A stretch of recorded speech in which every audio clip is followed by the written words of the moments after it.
Selamat siang, perkenalkan nama saya Muhammad Haifal Abrar dari kelas 12 IPA 3 dan berasal dari Sekolah SMA Kesatuan. Pada kesempatan kali ini, saya akan mempresentasikan tentang teks cerita sejarah atau novel sejarah. Yang pertama, apa itu teks sejarah? Teks cerita sejarah adalah teks yang menjelaskan dan menceritakan tentang fakta dan kejadian masa lalu yang menjadi latar belakang terjadinya sesuatu yang mempunyai nilai sejarah. Ciri-ciri teks sejarah memiliki 3 ciri-ciri. Yang pertama, isinya berupa fakta. Artinya, isinya adalah berdasarkan hal-hal yang benar terjadi dan tidak dibuat-buat.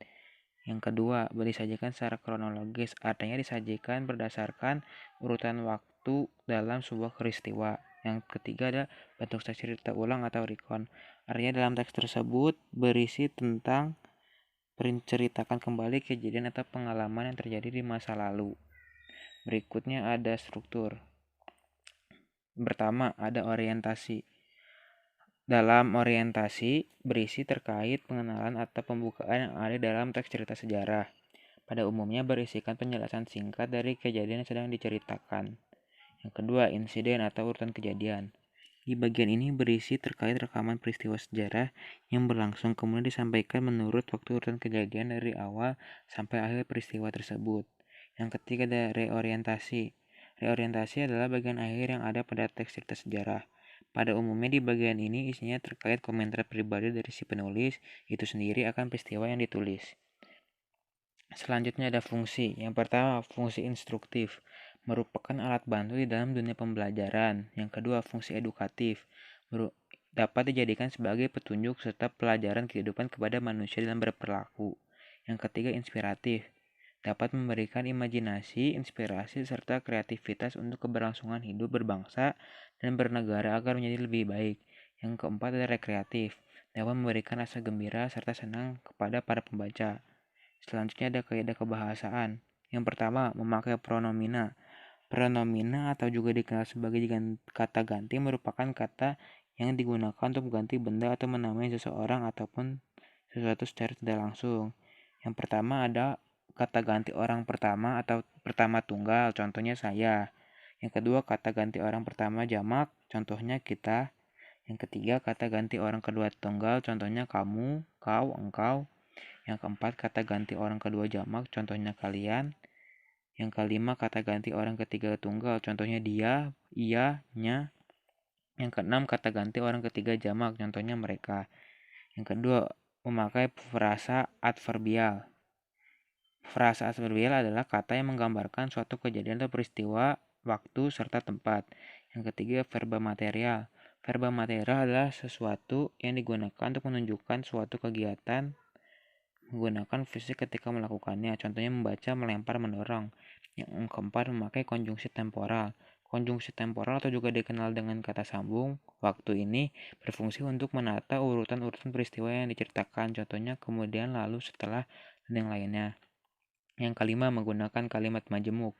Kalimat majemuk adalah suatu kalimat yang terdiri dari dua kalimat atau lebih yang digabungkan menjadi satu.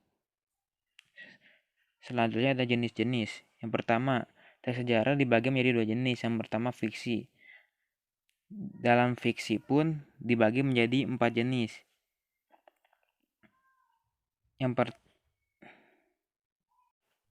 Yang pertama adalah cerpen. Cerpen merupakan cerita pendek yang berbentuk prosa naratif fiktif. Tulisan cerpen ini cenderung padat serta langsung kepada tujuannya daripada dibandingkan dengan karya fiksi lainnya yang lumayan panjang. Yang kedua ada novel. Novel adalah karya fiksi prosa yang ditulis dengan cara naratif dan pada umumnya berbentuk cerita. Yang ketiga, roman. Roman juga dikenal dengan kisah percintaan merupakan jenis karya sastra yang bentuknya prosa di mana dalamnya melukiskan perbuatan pelakunya sesuai dengan watak serta jiwanya masing-masing.